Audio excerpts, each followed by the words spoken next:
No en vano se llama a la Tierra el lugar ideal para la vida de los seres humanos. Tan solo con elevarnos un poco sobre su superficie o con abandonar brevemente el acogedor abrazo de nuestro cuerpo celeste, las leyes y teorías físicas comienzan a comportarse de maneras extrañas, a veces desagradables y en ocasiones totalmente incomprensibles. Esto se hace especialmente evidente cuando se acelera un objeto a velocidades inimaginables. Tomemos, por ejemplo, la teoría de la relatividad general y especial, un regalo real al mundo por parte de Albert Einstein. A ella se asocian una serie de paradojas extremadamente difíciles de comprender, ya que las conclusiones derivadas de los experimentos contradicen las ideas aceptadas en la física clásica y destruyen por completo los castillos de naipes de nuestra intuición. A pesar de esto, esencialmente, son absolutamente correctas y lógicas. Albert Einstein, probablemente el físico teórico más conocido del planeta, no solo contribuyó con la teoría de la relatividad, sino también con la teoría cuántica del efecto fotoeléctrico y del calor específico. Fue el primero en describir un estado de agregación exótico de la materia, el condensado de Bose-Einstein, y también explicó el movimiento browniano.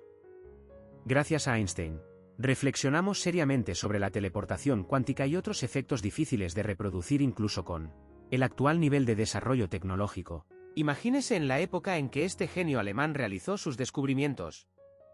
Este hombre nació fuera de su tiempo. Pero basta de preámbulos. Examinemos con más detalle dos de las paradojas más populares provocadas por las teorías de la relatividad, especial y general. La primera es la paradoja de los gemelos. Desafortunadamente, en esta etapa, el experimento solo puede llevarse a cabo mentalmente. Consiste en que uno de los gemelos es un astronauta que viaja al espacio profundo a una velocidad actualmente imposible en la práctica, superior al 90% de la velocidad de la luz, mientras que el otro hermano permanece en la superficie de la Tierra. La pregunta es, ¿cuál de los dos gemelos será más joven cuando el viajero regrese a su planeta natal? ¿O mantendrán la misma edad? Esta paradoja utiliza los postulados de la teoría de la relatividad especial, que afirma que, desde el punto de vista de un observador estático, los procesos de los objetos en movimiento se ralentizan, pero la equivalencia de los sistemas de referencia no se anula. En esta afirmación se basa la contradicción. Si se observa desde la perspectiva del gemelo que se queda en casa, el tiempo del astronauta debería ralentizarse, por lo que su reloj inevitablemente se retrasará. Por otro lado, el viajero, considerando la situación desde su perspectiva, en su nave espacial, entiende que la Tierra tampoco está quieta, sino que se mueve junto con el reloj del hermano que se quedó en casa. Esto significa que el reloj del hermano que se quedó en la Tierra también debería retrasarse. Sin embargo, desde el punto de vista de un tercer observador externo, los gemelos son absolutamente iguales. Es decir, ambos relojes mostrarán la misma hora. Entonces, ¿quién tiene razón?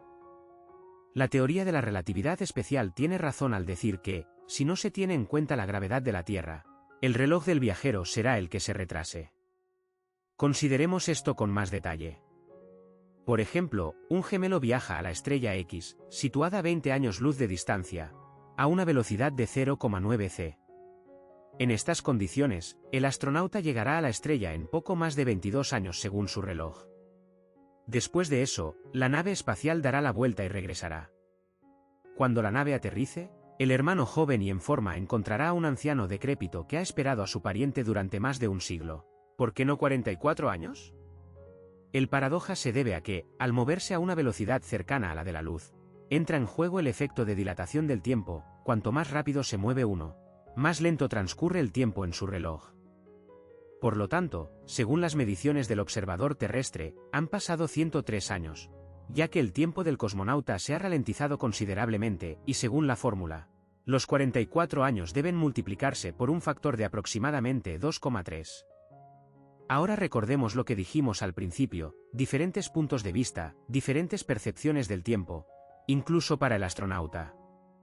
Desde su perspectiva, como ya hemos mencionado, su hermano que se quedó en casa no es estático, ya que la Tierra está en constante movimiento, por lo tanto, debería ser el cosmonauta quien envejezca más. Pero ocurre lo contrario. ¿Cómo resolver esta paradoja? En realidad, todo es más simple de lo que parece. Es necesario partir de las líneas mundiales de los gemelos, que son completamente diferentes. Si el hermano que se queda en casa está en reposo con respecto a un sistema inercial, el astronauta no solo se mueve a una velocidad constante, sino que también experimenta periódicamente la acción de la aceleración, por ejemplo, al frenar cerca de la estrella y al girar para regresar. Es precisamente la diferencia en las condiciones físicas la que resuelve la aparente paradoja. Por lo tanto, un cálculo preciso demuestra el hecho obvio de que el gemelo que permanece inmóvil con respecto al planeta será el mayor, ya que no ha experimentado ninguna aceleración ni otros efectos durante este tiempo. Para apoyar esta afirmación, cabe añadir que en los aceleradores de partículas modernos, las partículas que se mueven a velocidades cercanas a la de la luz viven mucho más tiempo que las que están en reposo. Además, existen numerosos experimentos que comparan las lecturas de los cronómetros en los aviones y en la superficie de la Tierra, que muestran diferencias pequeñas, pero aún así existentes. En resumen, hemos resuelto esta paradoja. Pasemos a la siguiente. Ahora nos acercamos a la contracción de Lorentz, que genera casos aún más sorprendentes, uno de los cuales se llama, como la fábula de Krylov, la vara y el hangar. Imaginemos que está observando cómo pasa un poste de metal de 10 metros de largo a una velocidad muy alta. Delante hay un hangar de 6 metros de largo. La pregunta es, ¿pueden darse las circunstancias para que el poste quepa completamente dentro del hangar? Aquí hay que recordar que la teoría no se llama en vano relatividad. En este caso, entra en juego la ley que dice que la simultaneidad es relativa. ¿Qué significa esto en la práctica? Volvamos a los diferentes observadores. Un observador estático dentro del hangar verá, en un momento dado, que el poste que pasa ocupa completamente el hangar. Desde el punto de vista del observador que viaja sobre el poste, es el poste el que está quieto y es el hangar el que se mueve hacia la gran velocidad. Parece una tontería. ¿Significa esto que Einstein estaba loco? No, aunque a menudo la genialidad está cerca de la locura. Pero ahora no se trata de eso. Cuando hablamos de la longitud de un objeto, esto significa que recibimos una señal de ambos extremos simultáneamente. Y sí, si el observador está dentro del hangar, estos eventos ocurren simultáneamente en su sistema de referencia. Sin embargo, esta visión no es la misma para el que se encuentra sobre el poste. En su sistema de referencia, primero un extremo del objeto coincide con la puerta derecha del hangar, y luego, después de un tiempo, lo mismo ocurre con el extremo izquierdo. Es importante entender que estos eventos nunca serán simultáneos desde el punto de vista del jinete. En resumen, gran parte de la teoría de la relatividad se basa en la perspectiva del observador, y de ello dependen las conclusiones finales. Podría preguntar, ¿por qué perdemos el tiempo con los gemelos y los hangares cuando la vida real pasa junto a estas teorías complejas? Aquí se equivoca. Hay muchos ejemplos en los que la teoría de la relatividad cambia nuestra percepción del mundo. Por ejemplo, vemos el oro de color amarillo dorado debido a los efectos de la teoría de la relatividad, ya que los átomos del metal, debido a las altas velocidades de los electrones, comienzan a absorber masivamente el tono azul. El resultado, el oro tiene un aspecto magnífico y dorado. Incluso el mercurio es líquido debido al cambio en el diámetro de las órbitas de los electrones provocado por la teoría de la relatividad, ya que de otro modo no podríamos crear enlaces estables. El resultado es una mayor fluidez del metal. Y un último ejemplo llamativo, la electricidad y los sistemas de navegación por satélite. En los navegadores GPS se tienen en cuenta obligatoriamente los errores relativistas, de lo contrario, los accidentes de avión y los fallos de geolocalización serían algo habitual en nuestra vida cotidiana. En cuanto a la electricidad, el principio básico en que se basan los transformadores es un efecto relativista llamado magnetismo. Por lo tanto, no piense que la teoría de la relatividad no nos afecta en absoluto. Sin sus efectos, la vida de la humanidad no sería como es ahora. El sistema solar es la ubicación más familiar para la humanidad, pero también la más misteriosa. En las proximidades se encuentran cuerpos celestes que pueden albergar vida orgánica. Aunque las criaturas que habitan en estos mundos lejanos y extraños puedan no parecerse a nosotros, el hecho de su hipotética existencia obliga a la gente a estudiar más atentamente los misteriosos planetas y satélites que giran junto a los gigantes gaseosos. Uno de los objetos de particular interés para la astronomía terrestre es Europa, el helado satélite de Júpiter. Es notable por tener el relieve más plano de todos los objetos del sistema solar. Además, nunca le da la espalda a su temible vecino. ¿Cómo lo sabemos? Principalmente gracias a la sonda espacial Galileo, creada específicamente por la NASA para estudiar las lunas de Júpiter. ¿Qué podemos decir de la sonda Galileo y lo útil que resultó ser su misión? La sonda fue lanzada desde Cabo Cañaveral en 1989, y 6 años después, en 1995, entró en órbita alrededor de Júpiter. Esta sonda realizó un gran avance. Fue la primera en descender una sonda atmosférica a la densa atmósfera del gigantesco planeta y observar de cerca las 4 lunas galileanas. Galileo estuvo cerca de Júpiter hasta 2003 y envió a la Tierra 30 gigabytes de valiosa información. El lanzamiento de la sonda se retrasó varias veces debido a la catástrofe de 1986, cuando el transbordador espacial Challenger, con 7 astronautas a bordo, sufrió un inesperado accidente. Sin embargo, Galileo emprendió su viaje y proporcionó a la Tierra una gran cantidad de información importante sobre los cuerpos celestes que nos rodean. Para empezar, brevemente, ¿cómo era la sonda y qué equipo llevaba a bordo? Galileo tenía 5 metros de altura y pesaba 2.223 kilogramos. Estaba equipada con 4 antenas y 2 generadores termoeléctricos de radioisótopos para producir energía, ya que el uso de paneles solares en regiones tan distantes sería ineficaz. El equipo de la sonda era diverso y de alta eficiencia.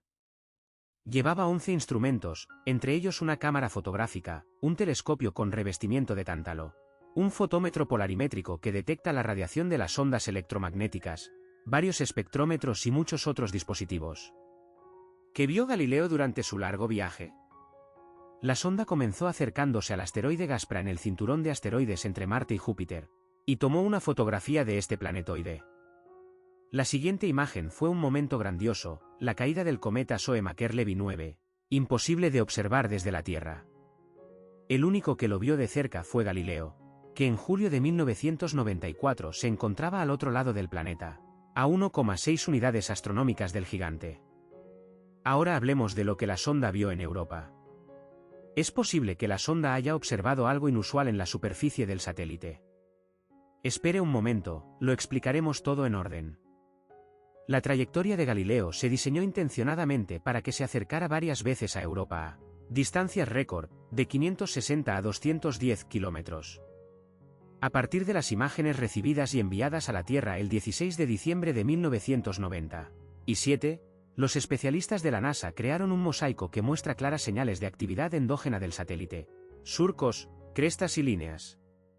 Según los datos de Galileo, en este mundo frío, con temperaturas de menos 160 a menos 220 grados Celsius, inundado de campos de radiación 1 millón de veces más fuertes que en la Tierra, predominan las llanuras y las regiones planas, con un pequeño número de crestas y cráteres de impacto. Este último hecho indica la relativa juventud del satélite. Lo que más atrae a los científicos de Europa son las llamadas grietas. Se cree que aparecieron debido a fracturas en la corteza de hielo. Pero, ¿qué provocó estos fenómenos? Aquí llegamos a lo más interesante. Anteriormente se creía que las grietas aparecieron debido a la influencia de las mareas de Júpiter, pero hay una peculiaridad: las líneas más antiguas están dirigidas en dirección opuesta al gigante. ¿Qué significa esto? Probablemente, el interior de Europa gira mucho más rápido que su superficie. Las crestas dobles y las extrañas estructuras del llamado caos de Connemara, que se parecen a témpanos de hielo incrustados en su superficie, son evidencia indirecta de la presencia de un océano subglacial en Europa. Según los astrónomos, la evidencia más seria de la existencia de un depósito de agua global es precisamente el área llamada caos de Connemara. Este paisaje fragmentado e irregular probablemente se formó como resultado de la fusión y congelación repetidas del hielo que proviene de las profundidades. La presencia de agua bajo la corteza también se evidencia por los géiseres que periódicamente se elevan a una velocidad de 700 metros por segundo hasta 200 kilómetros por encima de la superficie del satélite. Muchos planetólogos no creen en esta versión, argumentando que el grosor del hielo en Europa alcanza decenas de kilómetros, por lo que la salida de líquido de debajo es poco probable, o en todo caso, si ocurre, es extremadamente raro. ¿Cómo lograron los científicos determinar el grosor de la corteza de hielo del satélite? Gracias a Galileo, se estudiaron algunos cráteres de fondo plano. El hielo que los cubrió después del impacto es relativamente reciente, y los astrónomos sugieren que el grosor de la corteza de Europa es de 10 a 30 kilómetros, y que el propio océano alcanza una profundidad de unos 100 kilómetros, con un volumen el doble que el de la Tierra. Por último, la pregunta más urgente, por la que se planean futuras misiones al satélite de Júpiter. ¿Hay vida en el océano subglacial? Un contraargumento es el intenso fondo de radiación que baña el planeta y destruye todas las estructuras vivientes, así como las condiciones increíblemente duras que excluyen la aparición de materia orgánica. Pero hay un matiz, no se trata de la superficie de Europa, sino del océano subglacial. Por ejemplo, en la Tierra hay colonias enteras de seres vivos que habitan cómodamente en fuentes volcánicas de aguas profundas, donde no penetra ni un solo rayo de luz, y la vida de los sencillos moluscos depende del proceso de oxidación del sulfuro de hidrógeno. Por lo tanto, los extremófilos también podrían habitar en el océano de Europa. ¿Qué pasa con los grandes organismos anaeróbicos? Aunque Galileo aún no ha encontrado evidencia clara de vida en el satélite, los científicos han sugerido que después de millones de años, el océano se ha saturado de oxígeno obtenido de la descomposición del hielo por los rayos cósmicos, por lo que podrían sobrevivir, digamos, peces grandes. Sin embargo, este escenario solo es posible si el agua del océano no es demasiado fría o salada. Según una teoría diferente, publicada en la revista Astrobiology en 2012, el depósito de agua de Europa está lleno de una alta concentración de ácido sulfúrico, formado por la oxidación del interior del planeta, por lo que es completamente inhabitable. ¿Cuál es la verdad? El misterioso mundo del satélite de Júpiter. Galileo lo vio completamente congelado, irradiado y con diferentes tipos de relieve. La legendaria sonda fue la única que mostró la imagen más completa de esta misteriosa luna perdida. Cada vez que se habla de extraterrestres, se nos vienen a la mente personajes del universo de Star Wars, los terribles invasores alienígenas de la Guerra de los Mundos o el carismático extraterrestre amante de los gatos de la serie Alf. En cualquier caso, nadie dudará de que el tema de los hermanos en la razón ha cautivado a la humanidad durante siglos, y es un terreno fértil para la industria del entretenimiento, películas, videojuegos, novelas de ciencia ficción, incluso para aquellos para quienes los extraterrestres no son una simple ficción.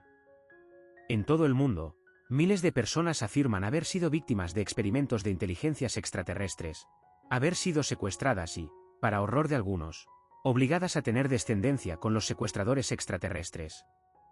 Tonterías, dirá usted, y alguien no estará de acuerdo con usted. La Agencia de San Lorenzo de Florida, Estados Unidos, ofrece seriamente un seguro para implantes extraterrestres en el cuerpo humano. En general, nuestras mentes están cautivadas por misteriosos amigos cósmicos o invasores. Pero, ¿qué pasa con su opinión sobre nosotros?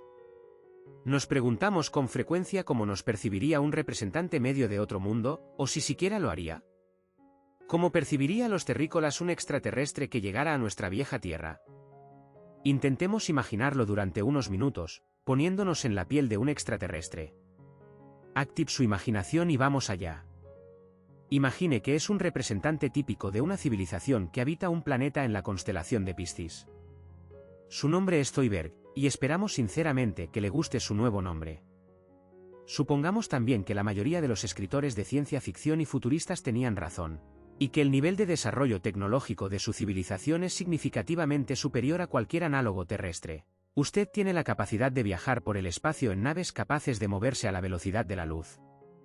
Se puede suponer que un alto nivel tecnológico no solo ha afectado a la ingeniería, sino también, por ejemplo, a la medicina. Los representantes de su raza pueden vivir mucho tiempo. Vayamos aún más lejos. Lo más probable es que hace mucho tiempo hayan aprendido a obtener materiales raros de los más comunes, es decir, no necesitan energía. Se dibuja un cuadro maravilloso, ¿verdad? Pero aquí hay un pequeño problema. Imagine por un segundo que lo tiene todo y no necesita nada. No es necesario ir a la escuela o al trabajo, no es necesario obtener recursos con dificultad, ni siquiera temer una enfermedad grave o la muerte. La medicina hace maravillas, es prácticamente inmortal. Su estructura social parece sacada de las páginas de una utopía clásica como la de Campanella. Todo es maravilloso, pero ¿qué sigue? ¿Qué hace un extraterrestre si no aspira a nada más? Su vida es buena tal como está. La respuesta es compleja y sencilla a la vez, por el conocimiento puro. Usted, los suscriptores de nuestro canal, saben perfectamente que los límites de lo conocido se expanden constantemente. La ciencia no se detiene. Lo que hace siglos parecía un cuento de hadas, ahora es una norma cotidiana. Respondiendo a una pregunta, la ciencia suele plantear varias más, y así hasta el infinito. Supongamos que Zoidberg, es decir, usted, está impulsado por una insaciable sed de conocimiento. Ya ha observado la explosión de una supernova, ha creado vida artificial.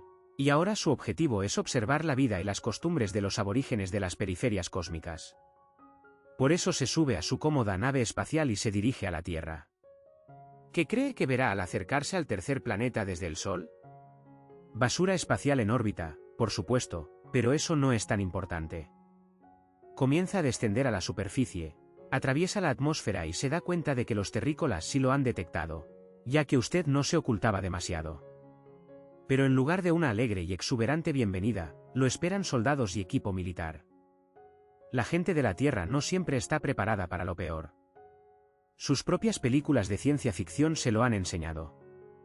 Por cierto, el conocido astrónomo Chris Impey incluso ha propuesto una teoría según la cual los extraterrestres aún no contactan con la humanidad precisamente por su agresividad. Los extraterrestres, supuestamente, pueden observar las acciones militares en la Tierra y están absolutamente convencidos de que no somos gobernados por la razón, sino por instintos casi animales: matar, conquistar, consumir. ¿Qué hacer entonces, Zoidberg? Mantenga la calma, en ningún caso responda a la agresión con agresión, e intente activar el modo de camuflaje. Escóndase, espere, y después de un tiempo aterrice en una zona inaccesible para los humanos. Estamos seguros de que a bordo hay un dispositivo capaz de dar a Zoidberg una apariencia humana, o quizás él mismo pueda transformarse en representantes de otras especies a voluntad. Supongamos que su próximo objetivo es alguna ciudad cercana de los terrícolas. Debe observar la vida de los humanos de cerca. ¿Qué verá? Un hormiguero formado por millones de personas que van y vienen. Hay trabajo por todas partes. La gente parece muy activa. Incluso le empieza a parecer que la humanidad está en un nivel muy alto de desarrollo tecnológico y social. Cada persona tiene un dispositivo de comunicación y acceso a la red mundial, que llaman con orgullo el smartphone. Algunos están especialmente orgullosos de su smartphone con la imagen de una fruta mordida. Aquí es donde empezará a ver las deficiencias. El humo de los combustibles arcaicos basados en los restos de plantas y animales antiguos se cierne en el aire. Lo llaman petróleo. La ecología del planeta está al borde del colapso. Se puede vivir, pero se sorprende de que la gente no comprenda a qué puede llevar esto. La medicina está en su mayoría en un estado lamentable. Los humanos aún no tienen cura para muchas enfermedades, y la esperanza de vida apenas se acerca a los 60 años. La mayoría de la gente no puede permitirse medicamentos caros, ni siquiera para las enfermedades más sencillas. Algunos ni siquiera tienen acceso al agua potable. Aquí es donde se encontrará con otro problema de la humanidad, la terrible desigualdad social. Una pequeña élite de ricos gobierna sobre el resto de la humanidad, imponiendo su voluntad a través de miles de instituciones sociales. Investigadores del Instituto Federal Suizo de Tecnología en Zúrich han identificado un grupo relativamente pequeño de corporaciones transnacionales interconectadas que ejercen una gran influencia en la economía global. Usted, Zoidberg, siempre ha valorado la comprensión y la compasión, por lo que decide quedarse en la Tierra más tiempo para conocer mejor a los humanos. Se gana la confianza de un terrícola medio y extrae cuidadosamente los secretos de la sociedad terrestre. Resulta que todas las personas están obsesionadas con el dinero, el poder y la carrera. Por supuesto, hay marginados que admiran el arte o la ciencia, pero el mundo está gobernado por aquellos que han dedicado toda su vida a la adquisición y el consumo. Llega a conclusiones desalentadoras. Los terrícolas claramente no están listos para un contacto serio. Necesitan resolver sus propios problemas, ponerse de acuerdo entre ellos e ir de la mano hacia el futuro. Con estos pensamientos pesados, regresa a su nave espacial, pero se promete volver a la Tierra dentro de muchos años para ver si los humanos han logrado mejorar. Cree en ello, después de todo, ha visto también muchas cosas hermosas en la Tierra. Todo esto parece la trama de otra película de ciencia ficción. De hecho, es posible que científicos de todo el mundo estén reflexionando sobre un posible contacto con una civilización extraterrestre. ¿Cómo serán? ¿Se parecerán al héroe de nuestro vídeo o serán su antítesis? Hemos intentado describir con humor el encuentro con un extraterrestre típico de una película de Hollywood, Pero, ¿qué pasaría si este invitado fuera completamente diferente a nuestras ideas sobre la vida misma? Stanisław Lem, el famoso escritor y escéptico polaco de ciencia ficción sobre el primer contacto con una civilización extraterrestre, escribió: "No queremos conquistar el cosmos, solo queremos expandir la Tierra hasta sus límites. No buscamos a nadie más que al hombre. No necesitamos otros mundos, necesitamos nuestro reflejo. No sabemos qué hacer con otros mundos". Como dijo Carl Sagan, la humanidad debe esforzarse por proteger el frágil equilibrio y la pequeña llama de vida que, por razones desconocidas, se encendió en la oscuridad cósmica. Estamos rodeados de cosas y fenómenos familiares a los que no damos importancia en la vida cotidiana, pero si desaparecieran, los cambios serían inmediatamente notables y podrían dañar el orden establecido de la existencia humana. Por ejemplo, al mirar al cielo en un día despejado, cualquiera de nosotros, dondequiera que esté, verá el disco plateado de la Luna. Pero nuestro satélite constante no solo adorna el cielo, sino que también influye en muchos procesos vitales de nuestro planeta. ¿Qué perderíamos si la Luna desapareciera repentinamente o fuera reemplazada por otro cuerpo celeste?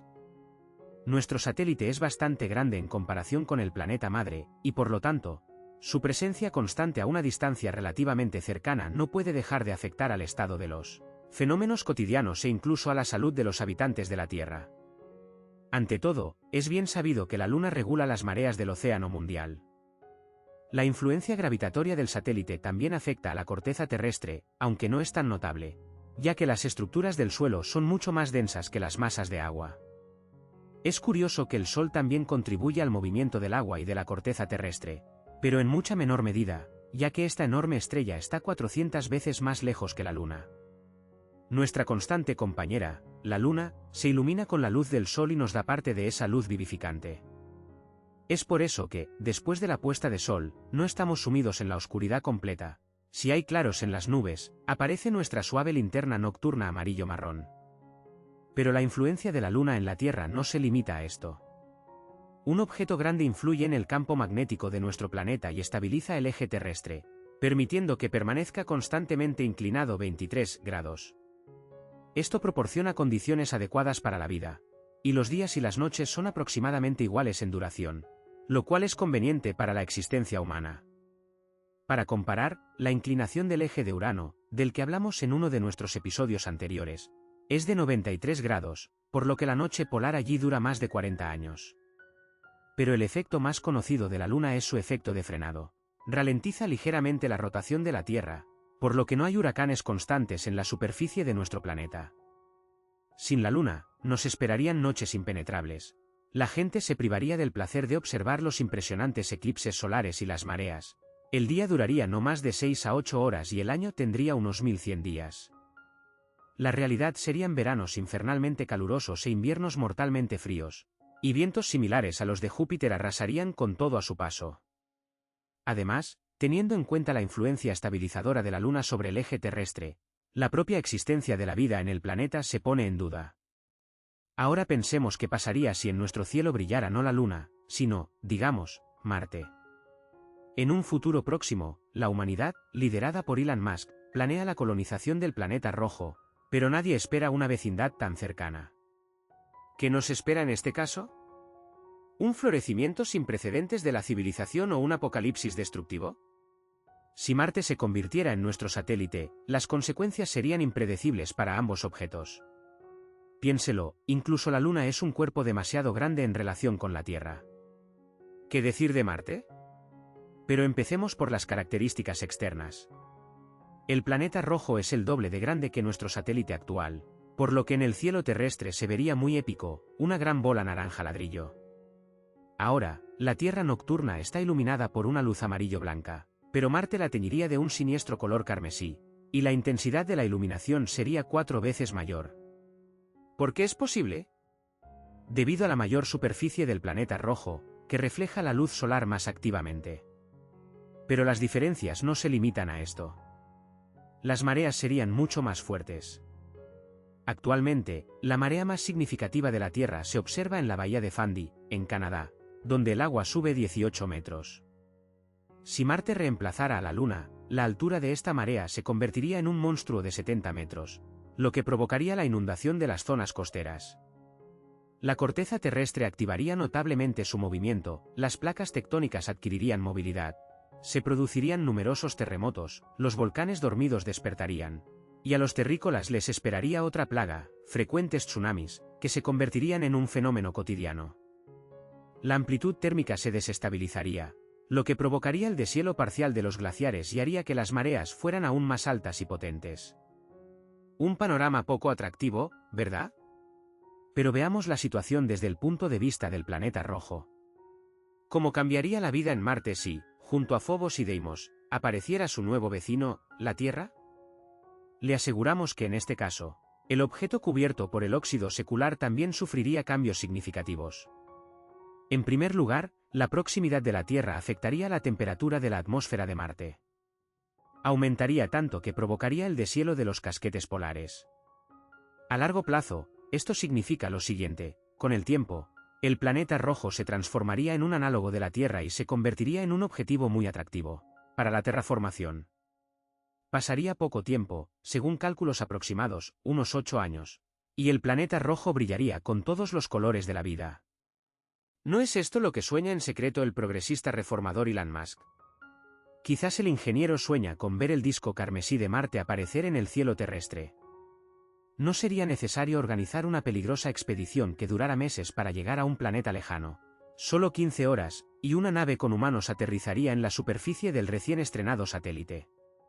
Este sería un escenario bastante realista, ya que la distancia entre la Tierra y Marte en tales condiciones sería de no más de 385.000 kilómetros. ¿Le entusiasma este panorama idílico? No se apresure a alegrarse. El peligro acecha a la humanidad por otro lado. Imagine que la Tierra se está convirtiendo gradualmente en un lugar extremadamente inhóspito y francamente difícil para la vida, a diferencia del floreciente Marte. ¿Cómo actuarían los gobiernos mundiales? Correcto, inevitablemente comenzaría la lucha por el dominio de Marte y la captura de una mayor cantidad de su territorio. Muchos países se lanzarían a una carrera espacial y comenzarían a luchar entre sí, haciendo que la Tierra fuera finalmente inhabitable. Afortunadamente, esto no es más que fantasía. Marte todavía gira a una distancia máxima de la Tierra de 401 millones de kilómetros, a veces acercándose a 55 millones de kilómetros, y nuestro planeta sigue siendo un lugar ideal para la vida de la civilización humana. Por ahora, es mejor que sus representantes sueñen con la colonización del planeta rojo, y lo más inteligente es no intentar cambiar el curso establecido de las cosas, dejarlo todo como está. ¿O alguno de ustedes piensa lo contrario? ¿Qué opina del armamento nuclear? Estoy seguro de que el 99,9% de los encuestados responderán categóricamente que no, argumentando que causa muerte. Entonces, tal vez le guste más el impacto de un cometa o un asteroide. Para la mayoría de nosotros, esta perspectiva no provocará entusiasmo, pero en el universo no todo es tan simple. Si un ataque de meteoritos amenaza la destrucción de la Tierra, existen planetas para los que estos eventos catastróficos significan, por el contrario, el nacimiento de la vida, por ejemplo, nuestro vecino polvoriento, Marte. Es interesante qué pasaría si bombardeáramos el planeta rojo con bombas de hidrógeno. No hemos perdido la cabeza. Esta idea extravagante pertenece a Elon Musk y a otros progresistas que buscan activamente un nuevo hogar para la humanidad. Se puede entender al ingeniero estadounidense, ya que la colonización de Marte es el principal objetivo del famoso inventor, pero las ojivas nucleares, es demasiado. Sin embargo, es de esta manera como Elon espera animar al planeta rojo a la vida. La esencia de la idea es simple. Se planea detonar varias bombas de hidrógeno sobre los casquetes polares de Marte. Esto calentará el hielo allí, liberando dióxido de carbono y vapor de agua. Luego, el efecto invernadero hará que la temperatura del planeta sea gradualmente más cómoda que los actuales menos 63 grados Celsius, y con el tiempo, Marte se convertirá en una segunda Tierra. Este es el plan en general, pero ¿es posible implementarlo? Musk cree que Marte está lleno de dióxido de carbono, no solo en los polos, por lo que al calentarse, se liberará por todas partes del suelo del planeta perturbado. Los científicos no están de acuerdo con esto categóricamente.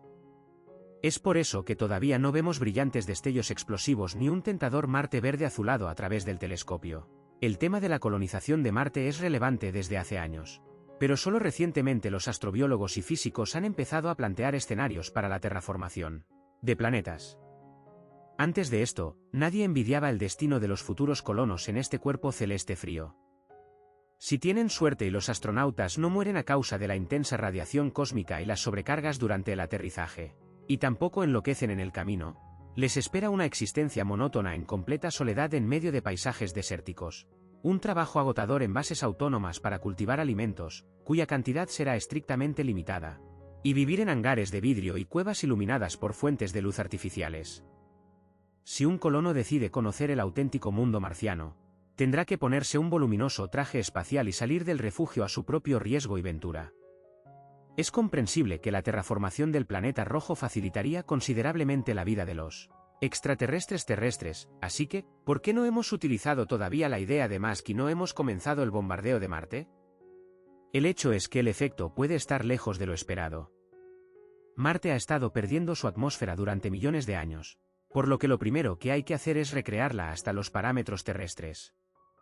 Además, se ha demostrado que la liberación de CO2 y moléculas de agua provocada por explosiones nucleares a distancia solo proporcionaría al aire marciano el 7% de la capa que envuelve la Tierra.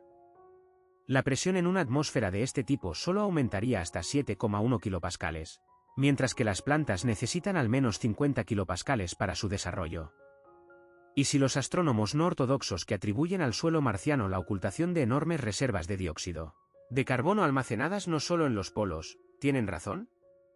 Incluso si es así, el proceso de calentamiento del planeta llevará mucho tiempo, lo que retrasará considerablemente su colonización. Además, olvidamos lo principal, el armamento nuclear es algo muy peligroso, capaz de destruirlo todo a su paso. De repente, algunas bombas llegarán a la superficie del planeta rojo. Naturalmente, le causarían graves daños y la cubrirían con un denso velo de radiación. Marte se convertiría instantáneamente en una especie de Chernóbil, convirtiéndose no solo en un desierto sin vida, sino también en un desierto envenenado. Por lo tanto, los científicos de la NASA y de otras agencias de investigación espacial no comparten el entusiasmo fanático de Elon Musk.